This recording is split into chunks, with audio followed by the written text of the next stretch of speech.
पर आप सबका हार्दिक स्वागत है। मैं हूं आजाद सर और आज हम लोग सीखेंगे वर्णमाला यानी अल्फाबेट से संबंधित छोटी से छोटी जानकारियां।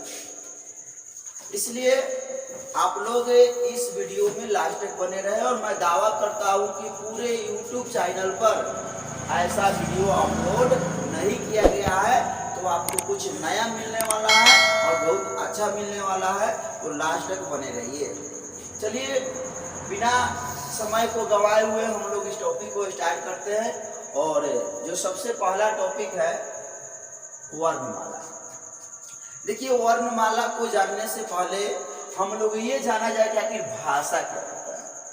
ठीक, भाषा एक माध्यम होता है, अपनी बात को, अपने मन के भाव को व्यक्त करने का एक माध्यम होता है भाषा।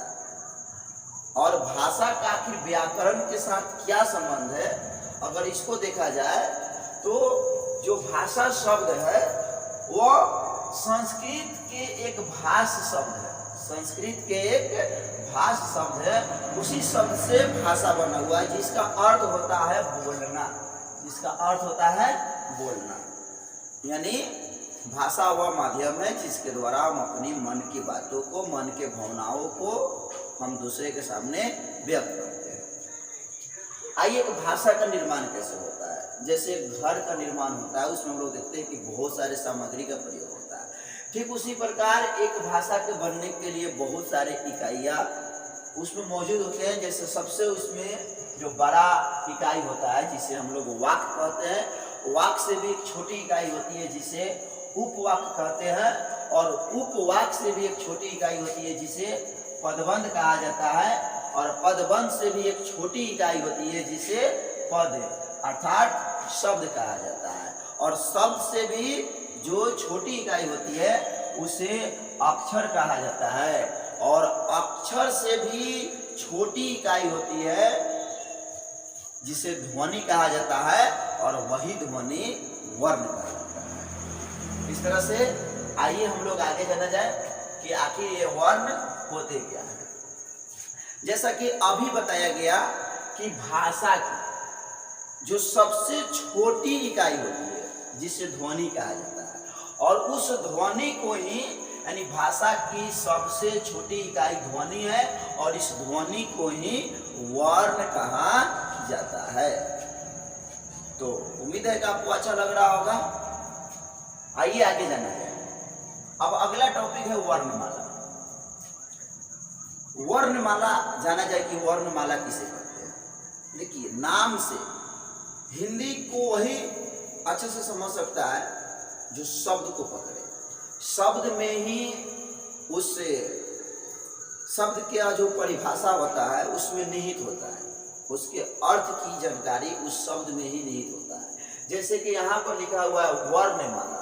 वर्णमाला यानी वर्णों का माला, यानी वर्णों के व्यवस्थित समूह को वर्णमाला कहते हैं। जैसे हम लोग आगे चलकर जानेंगे कि बहुत सारे वर्ण होते हैं। जैसे आइए जाना जाए उच्चारण के आधार पर। उच्चारण के आधार पर 45 वर्ण होते हैं।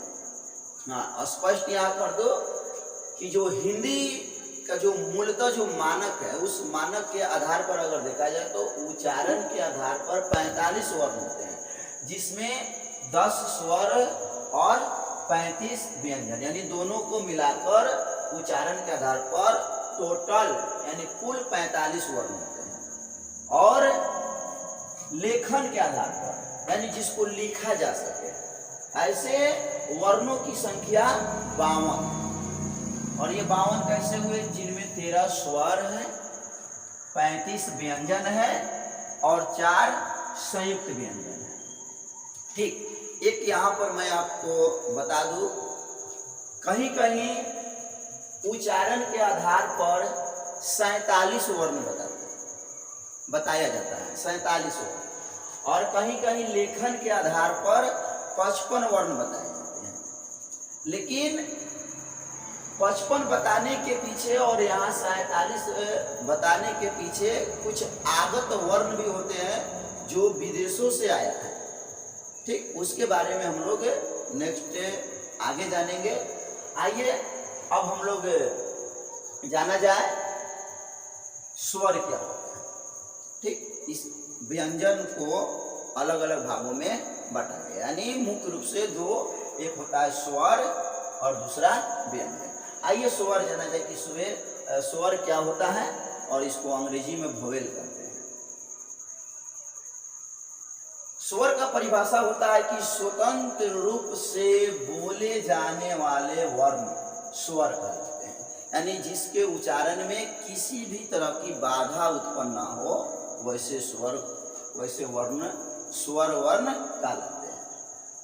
आइए देखा जाए कि इन स्वरों का वर्गीकरण, यानी कि इसका अलग अलग जो टाइप होते हैं, जो प्रकार होते हैं, उनको किन आधारों पर बांटा गया है, ये चीज अब जाना जाए। तो स्वर का वर्गीकरण विभिन्न आधारों पर किया गया है। जैसे सबसे पहले मात्रा या उच्चारण काल के आधार पर स्वर को 3 वर्गों में विभाजित किया गया है, जिनमें सबसे पहला है ह्रस्व स्वर, ह्रस्व स्वर, दूसरा है दीर्घ स्वर और तीसरा है पलुत स्वर। आइए जाना जाए कि ह्रस्व स्वर क्या होते हैं। मैं पहले भी बताया कि कोई भी शब्द है उसका अर्थ उसी शब्द में ही निहित होता है।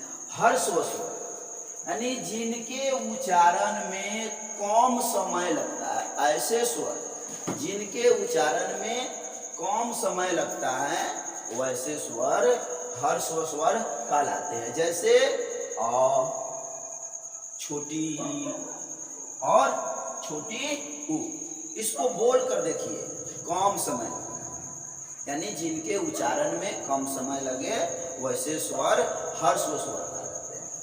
आइए अब आगे देखा जाए दीर्घ स्वर क्या होते हैं। जैसा कि नाम से दीर्घ का मतलब होता है लंबा, यानी ऐसे स्वर जिनके उच्चारण में ह्रस्व स्वर से भी अधिक समय लगता है, तब वैसे स्वर दीर्घ स्वर कहलाते हैं। जैसे आइए उदाहरण देखा जाए, आ बोलने में अधिक समय लग रहा है, जैसे बड़ी, बरियू, ए, ऐ, उ, औ, इनको बोलने में अधिक समय लग रहा है।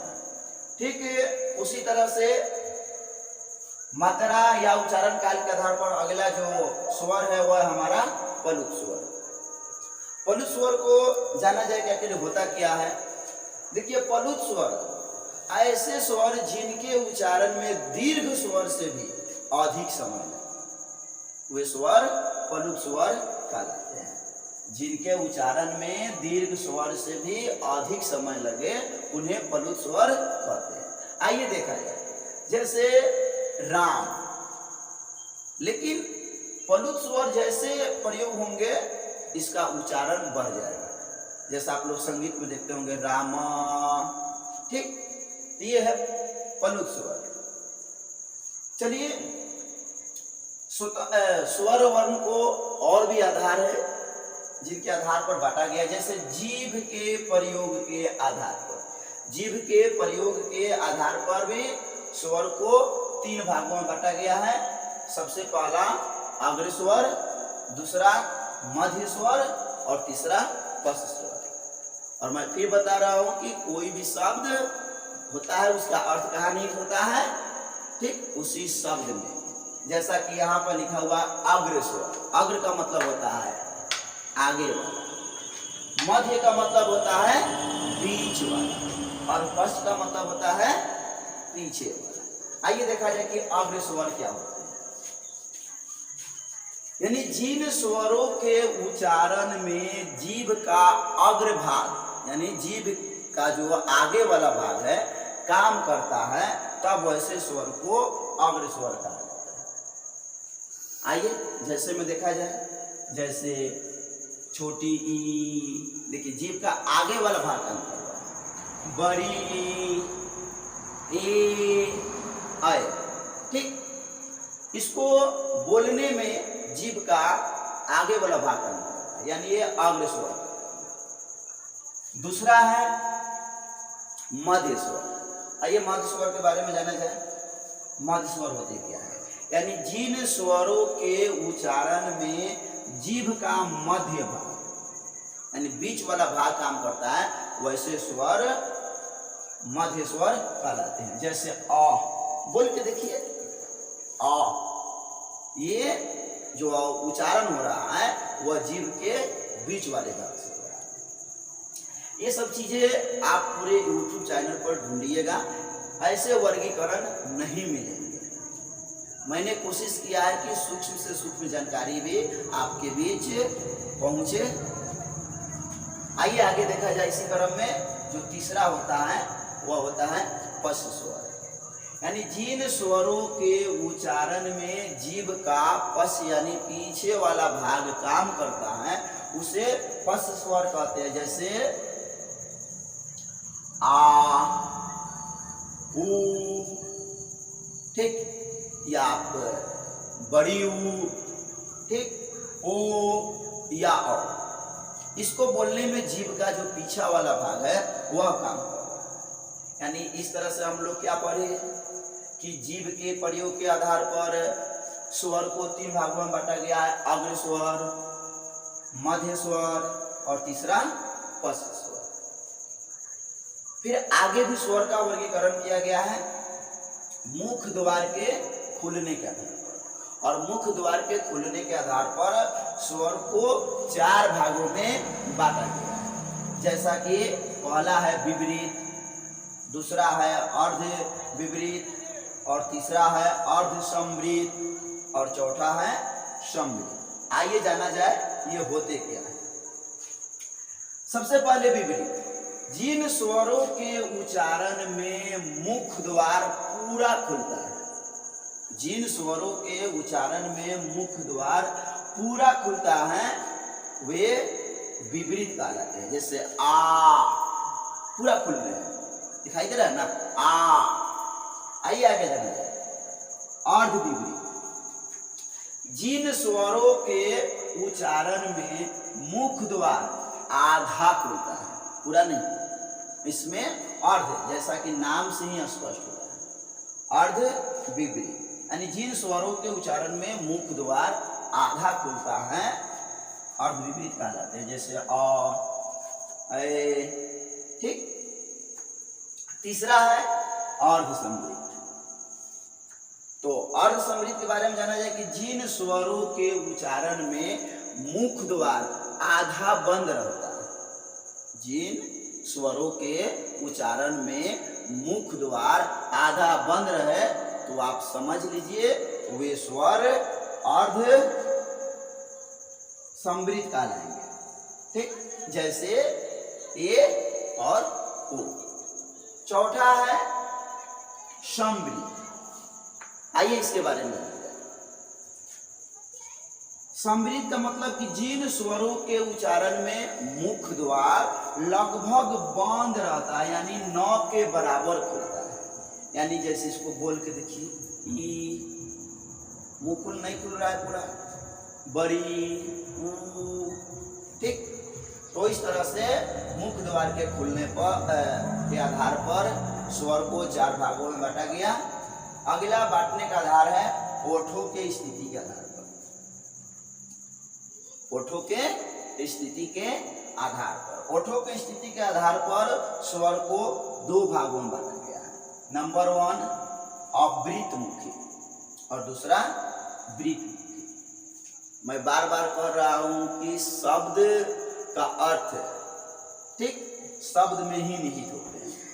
यहाँ पर लिखा हुआ अवृत मुखी, यानी जिन स्वरों के उच्चारण में हमारा ओठ वृत्ताकार यानी गोलाकार नहीं बने, तब वैसे स्वरों को हम अवृत मुखी कहते हैं। जैसे अ, बोलते देखिए अ वृत्ताकार नहीं बन रहा है, आ नहीं बन रहा है।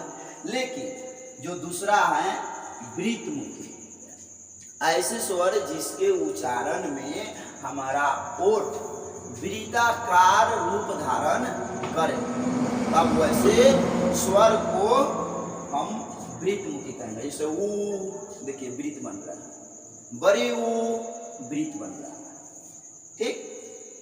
तो समझ में आया होगा। फिर आगे स्वर को अगला जो आधार है बांटने का वह है हवा के नाक व मुंह से निकलने के आधार पर स्वर को दो भागों में बांटा गया है। पहला निर्नुनासिक और दूसरा अनुनासिक। अब देखिए जिन स्वरों के उच्चारण में हवा केवल मुंह से निकले, जिन स्वरों के उच्चारण में हवा केवल मुंह से निकले वैसे स्वर को निर्नुनासिक कहते हैं, जैसे अ आ छोटी ई आदि। दूसरा आप कुछ समझ जाएंगे। अनुनासिक मतलब कि जिन स्वरों के उच्चारण में हवा मुंह के साथ साथ नाक से भी निकले तब वैसे स्वर को अनुनासिक स्वर कहते हैं। जैसे ठीक स्पष्ट हो रहा है कि यहाँ पर हवा मुंह के सहित नाक से भी निकल रहा है, तो समझ में आया होगा। और इतना ही नहीं, एक और आधार है, छठा आधार घोषत्व का है। सबसे पहले हम लोग जाना जाए कि घोषत्व होता है। देखिए घोषत्व एक शब्द है जो घोष से बना हुआ है, और घोष का अर्थ होता है स्वर तंत्रियों में श्वास का कंपन, जहां से आवाज निकलते हैं। जब उसमें कंपन हो उस आधार पर जितने भी स्वर वर्ण वह सभी घोष स्वर, मतलब सबके उच्चारण में स्वर तंत्रियों में कंपन होते हैं। ठीक, उम्मीद है आपको अच्छा लगा होगा, समझ में आ रहा होगा।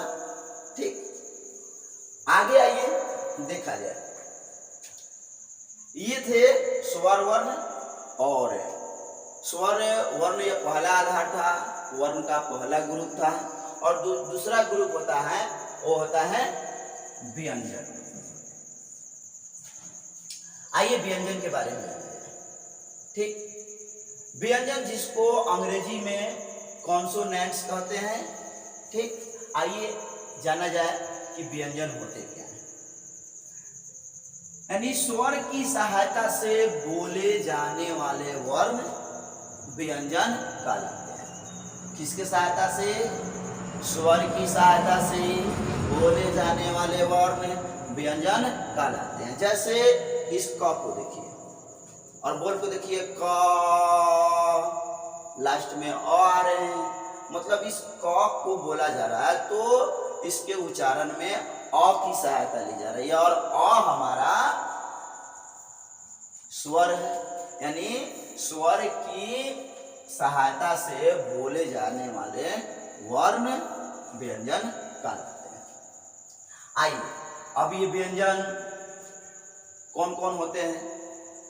व्यंजन को अलग अलग वर्गों में बांटा गया। जैसे क वर्ग में 5 वर्ण हैं, च वर्ग में 5 वर्ण हैं, ट वर्ग में, इस तरह से। ठीक, ये जो भी हम दिखाई दे रहा है आपको, ये सभी व्यंजन है। और याद रखेंगे जैसा कि पहले ही बताया गया कि उच्चारण के आधार पर 45 वर्ण होते हैं, जिसमें 10 स्वर और 35 व्यंजन, और लेखन के आधार पर 35 व्यंजन। ठीक, यहाँ पर आप देख रहे होंगे संयुक्त व्यंजन, ये व्यंजन नहीं है। ठीक, क्योंकि यह एकल व्यंजन नहीं है, यह संयुक्त व्यंजन है। मतलब कि 2 व्यंजनों के मेल से इनका निर्माण हुआ, इसलिए जो मूल हिंदी है उसमें इसकी काउंटी व्यंजन की संख्या में नहीं होती है। आइए जैसा कि हम लोग देखें कि स्वर का वर्गीकरण किया गया है, ठीक उसी प्रकार व्यंजन का भी वर्गीकरण किया गया है। तो व्यंजन के वर्गीकरण का कोई खास आधार नहीं है। ऐसे मूल रूप से व्यंजन को 3 वर्गों में बांटा गया है, जिनमें सबसे पहला है स्पर्श व्यंजन। ठीक, आइए जाना जाए कि स्पर्श व्यंजन होते क्या है। देखिए स्पर्श, स्पर्श का मतलब क्या होता है? टच करना, छूना। ठीक, यानी जिन व्यंजनों का उच्चारण करते समय, जिन व्यंजनों का उच्चारण करते समय हवा फेफड़ों से निकलते हुए मुंह के किसी स्थान, जैसे मुंह के बहुत सारे स्थान है, तालु, ओठ, दंत, कंठ, किसी भी स्थान से स्पर्श करें, ठीक, तब वे वर्ण स्पर्श व्यंजन कहलाते हैं।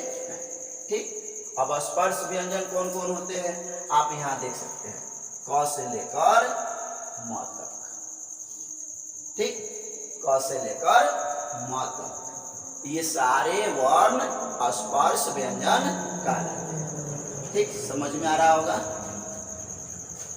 दूसरा जो है व्यंजन का प्रकार वह है अंतस्थ व्यंजन। ठीक, अंतस्थ व्यंजन, आइए जाना जाए कि अंतस्थ व्यंजन होते क्या है। जिन वर्णों का उच्चारण स्वरों और व्यंजन, ठीक, दोनों के बीच में स्थित हो, अंतस्थ कहलाते हैं। जैसे आइए यहाँ पर देखा जाए, य, र, ल और व, हमेशा याद रखेंगे, य, र, ल, व, ये अंतस्थ व्यंजन है। ठीक, और एक तीसरा होता है जिसे ऊष्म या संघर्षी व्यंजन कहा जाता है। आखिर ये होता क्या है, आइए इसके बारे में जाना जाए। जिन व्यंजनों का उच्चारण करते समय जो हवा है यानी वायु है, वह मुख के किसी विशेष स्थान से रगड़ खाकर, यानी उच्चारण करते समय, ठीक, हवा मुंह के किसी विशेष स्थान से रगड़ खाकर, ठीक, अगर गर्मी प्रदान करता है यानी ऊष्मा प्रदान करता है, तब वैसे स्वर ऊष्म संघर्षी, ऊष्म या संघर्षी व्यंजन कहते हैं। ठीक, जैसे तलाभिष, बोल के देखिए, गर्मी महसूस होगी, मूर्धन्य, दंश, ठीक, ये सभी ऊष्म व्यंजन कहलाते हैं। ठीक, आइए कुछ और भी आधार हैं जो विद्वानों ने उन आधारों पर व्यंजन को बांटने का प्रयास किया है, उसको भी हम लोग समझ लिया जाए। सबसे पहला आधार है घोषत्व के आधार पर। जैसा कि मैंने पहले बताया कि घोषत्व जो है वह घोष शब्द से बना हुआ है और उसका अर्थ होता है स्वर तंत्रियों में श्वसन का कंपन। उस आधार पर यानी घोषत्व के आधार पर दो तरह के व्यंजन होते हैं, पहला अघोष और दूसरा सघोष। अघोष का मतलब कि कंपन नहीं होगा, ठीक, यानी जिन वर्णों के उच्चारण में स्वर तंत्री जो होता है, ठीक, उसमें श्वास का कंपन नहीं हो तो वे अघोष वर्ण कहलाते हैं। कैसे समझेंगे, आइए, जैसे क वर्ग में 5 वर्ण होते हैं, च वर्ग में 5 वर्ण होते हैं, तो अघोष कौन कौन होंगे? प्रत्येक वर्ग का पहला दूसरा जो व्यंजन है वह अघोष व्यंजन कहलाते हैं। यानी पहला क वर्ग का पहला क्या होगा? क होगा। च वर्ग का पहला वर्ण च, ट वर्ग का पहला वर्ण ट और इस वर्ग का, ठीक, यानी यहां से लेकर यहां तक, ठीक, ये सभी वर्ण अघोष कहलाएंगे। इसके अलावा दूसरा व्यंजन यानी इसको भी आप शामिल इसमें कर सकते हैं, यानी ख, छ, ठ, थ, फ, ये सभी अघोष व्यंजन कहलाते हैं। दूसरा है सघोष, मतलब कि ऐसे व्यंजन जिसके उच्चारण करते समय स्वर तंत्रियों के श्वास में अगर कंपन होता है तो वे सघोष कहलाएंगे। जैसे जो बाकी बच गया, कौन बच गया आपको? तीसरा, चौथा और पांचवा, यानी प्रत्येक वर्ग का तीसरा, चौथा और पांचवा, यानी ये टोटल सघोष व्यंजन कहलाते हैं। ठीक, समझ में आया। अब आगे जाना जाए प्राण नत्व के आधार पर। देखिए प्राण का मतलब ये नहीं कि जो हम लोग हो, प्राण का मतलब यहाँ हवा, वायु, उसके आधार पर भी वर्णों का वर्गीकरण किया गया है। जैसे पहला है अल्पप्राण। ठीक, अल्पप्राण क्या होता है, आइए इसके बारे में जाना जाए कि जिन व्यंजनों के उच्चारण करते समय मुख से कम हवा निकले, जिन व्यंजनों के उच्चारण करते समय मुख से कम हवा निकले, तब वैसे व्यंजन अल्पप्राण कहलाते हैं। जैसे प्रत्येक वर्ग का पहला, प्रत्येक वर्ग का तीसरा और प्रत्येक वर्ग का पांचवा जो वर्ण है वे अल्पप्राण कहलाते हैं। ठीक, कौन कौन, पहला, उसके बाद बोलिए तीसरा और पांचवा, ये सभी अल्पप्राण कहलाते हैं। और दूसरा जो है वह है महाप्राण। तो ठीक इसके विपरीत अल्पप्राण में हम लोग देखें अल्पप्राण कम हवा निकल रहा है, तो इसमें क्या होगा, महा यानी ज्यादा। जिन व्यंजनों के उच्चारण में मुख से ज्यादा हवा निकले तब वैसे व्यंजन महाप्राण कहलाते हैं। अब कौन बच गए हैं, पहला को तुम लोग ले लिए, तीसरा ले लिए, पांचवा भी ले लिए, बचा कौन, तो दूसरा और चौथा, यानी प्रत्येक वर्ग का दूसरा और चौथा वर्ण क्या कहलाता है, महाप्राण। ठीक, तो इस तरह से हम लोग, आप चाहे तो इसका स्क्रीनशॉट भी ले सकते हैं। ठीक, और इस तरह से हम लोग इस वीडियो के माध्यम से वर्णमाला से संबंधित सूक्ष्म से सूक्ष्म जानकारी प्राप्त किए हैं। और जैसा मैंने शुरू में दावा किया था कि ऐसा वीडियो आपको पूरे YouTube चैनल पर कहीं नहीं मिलेगा, क्योंकि मैंने इसमें सूक्ष्म से सूक्ष्म जानकारियाँ आपको देने का काम किया है। तो उम्मीद है कि आपको यह वीडियो अच्छा लगा होगा। अगर आपको अच्छा लगा हो तो लाइक करें, अगर अच्छा नहीं लगा हो तो आप पूरी ईमानदारी से डिसलाइक करें। और ये मेरा पहला YouTube पर वीडियो अपलोड हो रहा है, कुछ कमी हो तो उससे कमेंट में आप बताएं और इसे अधिक से अधिक शेयर करें, ताकि इस कोरोना महामारी में जो बच्चे घर बैठे हैं वे हिंदी व्याकरण की जो पहली सीढ़ी होती है वर्णमाला, इसके बारे में जानकारी प्राप्त कर सके। जय हिंद, जय भारत।